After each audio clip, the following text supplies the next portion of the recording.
अस्सलाम वालेकुम and welcome back to my channel.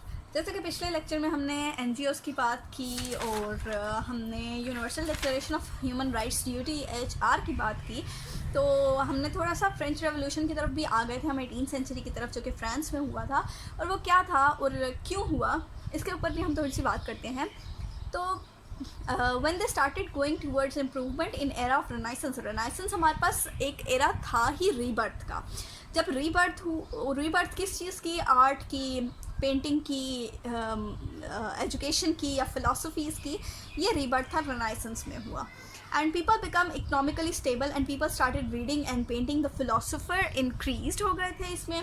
और people challenge church that the priest are misleading people, लोगों ने जो है वो चैलेंज करना शुरू कर दिया था चर्च को कि जो के फादर्स हैं या प्रीस्ट हैं वो लोगों को मिसलीड कर रहे हैं। अब इस पर सबसे ज़्यादा बात किसने की थी? मार्टिन लूथर ने। मार्टिन लूथर एक फ़िलासफ़र था। अब इसकी कहानी क्या थी कि ये किसी भी मज़हब को या किसी भी खुदा को नहीं मानता था, पर एक दफ़ा एक तूफ़ानी बारिश हो रही थी, ये कहीं से जा रहा था और उस तूफ़ानी बारिश में ये फंस गया था और इसके बचने के इम्कानात बहुत कम हो गए थे। उस वक्त इसने कहा था कि I promise that if I survived I will start following the church and Bible. और ऐसा ही हुआ कि वो उस तूफ़ानी बारिश में से बच निकला और उसने जो है उसके बाद चर्च को और बाइबल को पढ़ना शुरू कर दिया। He came to know that there is a difference between what's written in the Bible and what people are no और व्हाट पीपल आर फॉलोइंग। उसने इस बात को जो है ज़्यादा फोकस किया कि जो प्रीस्ट जो हैं वो लोगों को जो बता रहे हैं और जो कि बाइबल में लिखा हुआ है वो टोटली डिफरेंट है। Priest are misguiding people. और he translated Bible and told people that it is not what priests are telling them. Priests and church figures got against Martin Luther, क्योंकि मार्टिन लूथर के against वो इसलिए ही हो गए क्योंकि वो लोगों को बता रहा था कि जो कि ये आपको गाइड कर रहे हैं वो बिल्कुल भी ठीक नहीं है। इसलिए लोग मार्टिन लूथर के अगेंस्ट हो गए, जो कि प्रीस्ट और चर्च के जितने भी फिगर्स थी। उसके बाद नेक्स्ट एरा की तरफ आते हैं तो religion got aside and science came up.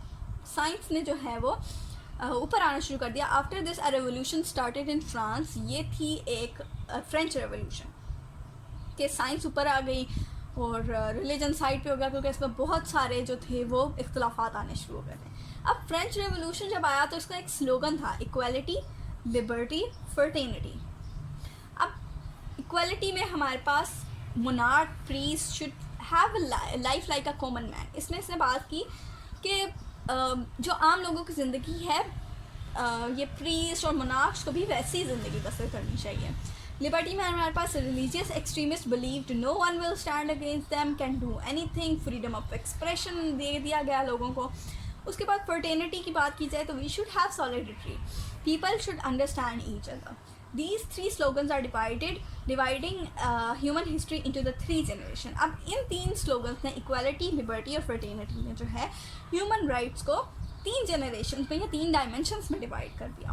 Freedom of expression दिया गया सिविलियंस को। First started with equality, first equality, और सेकेंड सिविलियंस गॉट पावर जो कि लिबर्टी था, और थर्ड में जो है हमारे पास फ्रेटर्निटी आ जाता है। And it came into one single platform that resulted in UDHR, और इसमें 30 एक्ट्स पास किए गए थे। उसके बाद हम इन्हीं थ्री जनरेशन्स को या इन्हीं three dimensions of human rights को पढ़ना शुरू करते हैं। तो स्कॉलर्स ने जो था इनको ह्यूमन राइट्स को तीन जनरेशन में डिवाइड कर दिया, first, second and third generation या फर्स्ट, सेकेंड और third dimension. These are different but related to each other. ये तीनों एक दूसरे से थोड़ा सा डिफरेंट हैं पर कहीं ना कहीं जाके इनकी चेन्स आपस में मिलती हैं। फर्स्ट जो था हमारे पास सिविल एंड पॉलिटिकल राइट्स थे। सेकंड में हमारे पास बेसिक नीड्स थी जो कि सोशियो इकोनॉमिक नीड्स आ जाती हैं, मतलब एजुकेशन या इकोनॉमी या कुछ ऐसी चीज़ें आ जाती हैं। और ये दोनों जो थे वो इंडिविजुअल अप्रोच में थे, मतलब एक आम इंसान की, ये सिंगल पर्सन से बात शुरू करते हैं। ये तीसरी जनरेशन जो हमारे पास थी वो रिलेटेड टू इन्वायरमेंट थी, जो कि एक कलेक्टिव थी जिसको हम कम्युनिटी का नाम भी दिया गया। ठीक है, ट्रेस करते हैं हम ह्यूमन हिस्ट्री को मॉडर्न वर्ल्ड की तरफ से, जो कि यूरोप है।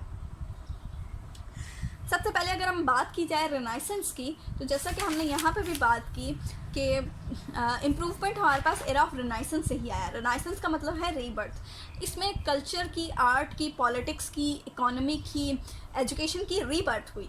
उसके बाद हमारे पास रिफॉर्मेशन का टाइम आ जाता है जो कि 16वीं सेंचुरी में, जिसमें मार्टिन लूथर था हमारे पास।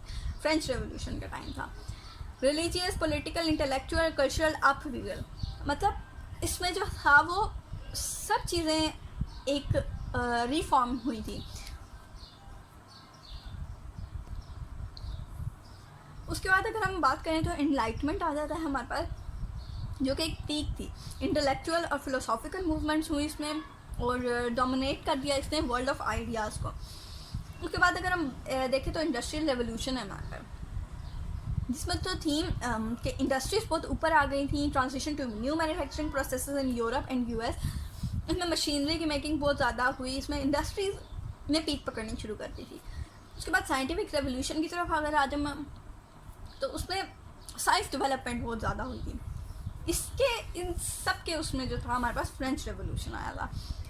All the upper mentioned phases resulted in French revolution that was in France. People came to know about their rights. और फ्रेंच रेवोल्यूशन को जो है 9 से 10 साल लग गए थे। अब पर इस 9 से 10 साल के अंदर 60 से 80 हज़ार तक लोगों की जानें गई थी। और वो कैसे गई थी कि एक इनका लीडर था जिसने, इसका नाम मैक्सिमिलियन था। इसने जो है लोगों के सर कलम करने शुरू कर दिए थे। जो भी जो फ्रेंच रेवोल्यूशन के ख़िलाफ़ बोलता था या खड़ा हो जाता था या फिर उससे कोई साजिश की फ्रेंच रेवोल्यूशन के ख़िलाफ़, तो ये मैक्सिमिलियन ने उसके सर कलम करना शुरू कर दिए थे। तो ऐसे उसने 60 से 80 हज़ार तक लोगों की जानें ले ली थी। वही 3 स्लोगन्स की बात हम दोबारा करते हैं, दैट इज़ इम्पॉर्टेंट। 3 स्लोगन्स, इसी से हमारी अगली जो है वो जनरेशन स्टार्ट होती हैं, फर्स्ट, सेकंड और third, that is liberty, equality and fraternity. Next lecture में हम जो है इन्हीं 3 जनरेशन्स पे बात करेंगे, डिटेल्ड में बात करेंगे। तो नेक्स्ट लेक्चर के लिए डू सब्सक्राइब माई चैनल और नेक्स्ट वीडियो देखिएगा ज़रूर। Thank you. और कमेंट बॉक्स में ज़रूर बताइएगा कि लेक्चर आपको समझ आया, नहीं आया, या फिर आप और क्या इस बारे में जानना चाहते हैं। Do comment in comment box. Thank you.